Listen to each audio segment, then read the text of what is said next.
Good Friday, and we're bringing you something a little bit different on News at Prime tonight. Breakdancing will now feature at the Paris 2024 Olympic Games. It's one of the new sports that are being added together with surfing and skateboarding. But ahead of next year's Olympics, Paris will also host the biggest international breaking competition, the Red Bull BC1 World Final. For more on this, we're able to speak tonight to local breakers Courtnaé Paul, Oscar and Swae V. I am with Courtnaé, in fact, and before we begin, perhaps, Courtnaé, welcome to News at Prime. Thank you for having me. You guys will give us a bit of a demo, and then you can talk us through the moves while Oscar and Swae V demonstrate. Should we do that now? Let's do that now. Okay, so the first thing I want to explain is what breaking consists of, right? So there's 5 elements to this thing. First and foremost, it's a dance. Obviously, now we've moved into Olympic sport. So one of the 5 elements, we start with the top rock. It's the dance that happens right at the beginning. Swae, if I can get you to show me 1 or 2 moves. So this happens as the breaker is just walking out, right? It's like the introduction to this thing. Boom. It's still a dance at the end of the day. Bang. Thank you. From your top rock, you have to get to the floor, which is called a go down. Oscar, give me 1 of those. Boom. So that can be any way that you get from the top of your feet down to the bottom. But obviously it has to be like stylistic. So if we were talking local dance, we'd be like, give us a vosho, but don't get up. So not what I do when I come running down the steps to collect my Uber Eats. Similar. That's a go down. So once we get to the floor, we have footwork. Swae, you want to show me some footwork there? And in all these different elements, there's foundational moves within them. But these, I would say, are the umbrella terms. So footwork is anything that happens on the floor. And then we get something called power. So these are moves that are mostly rotational. They can happen in the air, on the ground, but they consist of power, right? So this is what a power move looks like. Usually they're continuous. As you can see, it requires quite a bit of power. I don't think light on your feet, but also quite steady, right? So it's not the same as the Uber Eats collection. I'm not sure the right weight. Hey, we can make it happen, right? And then the final element is called a freeze. So the freeze is like the full stop at the end of your round. Swae, what would a freeze look like? Bang. Right? So anything that basically finishes the end of all these things. So if I can just do a quick demo to show you what this competition looks like, right? So these are called battles. So normal sports, you know, it can be, if we're talking gymnastics, that person comes with their own music, they've got a routine. Breaking is not like that. It's all spur of the moment for the most part. The DJ plays what he wants, and it's head on. So and you just have to move and you've got to bring all those things together. So if we had to do like a little battle demo, this is what it would look like. Let's go. So obviously, like I say, we start at the top, gets down to the floor, some nice power, take us into footwork. Ooh, nice freeze, boom. Then the person's got to reply. Top rock, go down, footwork. Ooh, power. Ooh. Can you do that one? Listen, if I tried that. Thank you so much, guys. The whole building would shake. Thank you. So that's pretty much what a Thank you so much, guys. Thank you. Looks like. So you say, and the guys will join us shortly, Swae V and Oscar will come across and speak to us in a moment with Courtnaé, but Courtnaé, excuse me.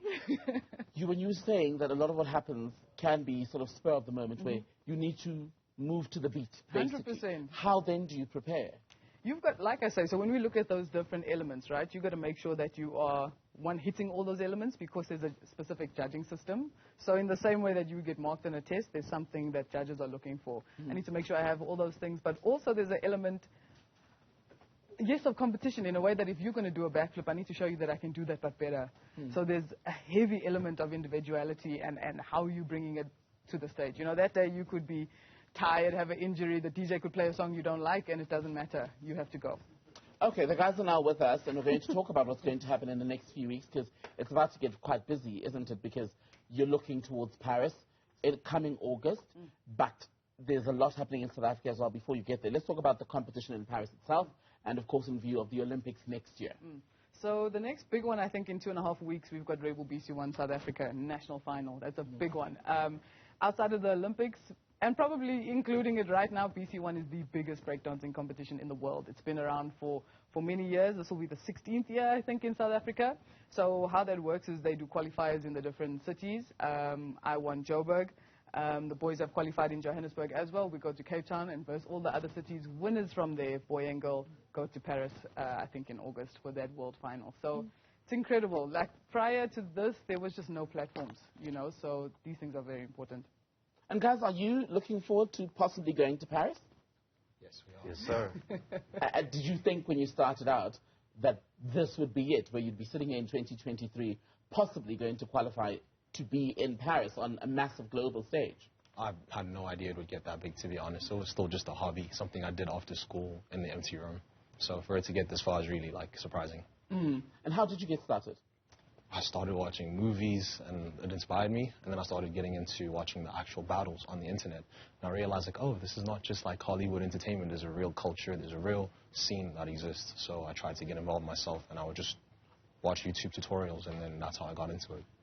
And how did you start? For me, I'm from Eastern Cape, so I was influenced by a friend of mine named Calvin. I just saw him doing windmills, flares, air flares, and I thought that looks interesting. What was windmill?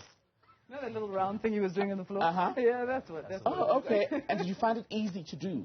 It was really tough, but I kind of got most of the power moves in like less than a week because of good coach. Oh, so is a good coach everything if you're just getting started? I would say for me, yes. And when you think of, and I'll ask all three of you this, the prospect of possibly going to participate in Paris, right?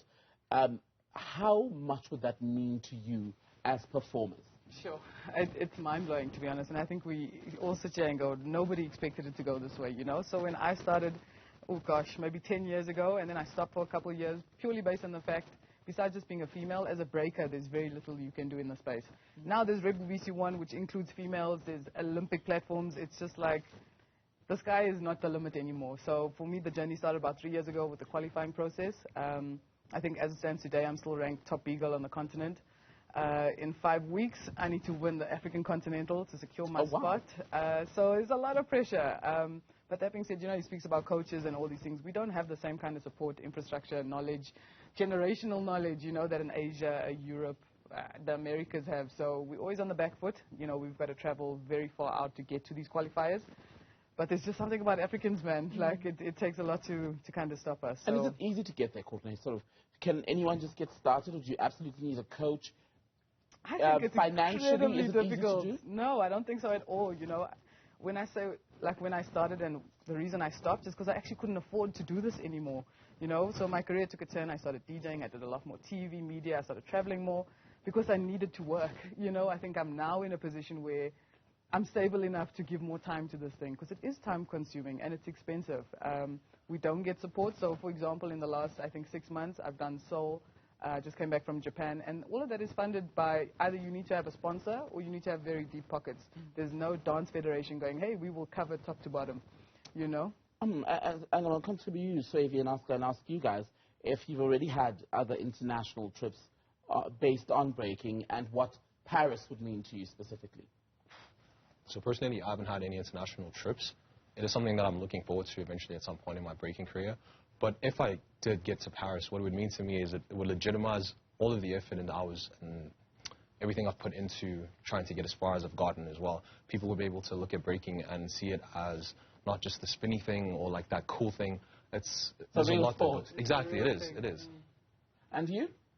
Well, it will be my first time traveling, especially for breaking and everything. So, but me making it for Paris, I would be very, very excited.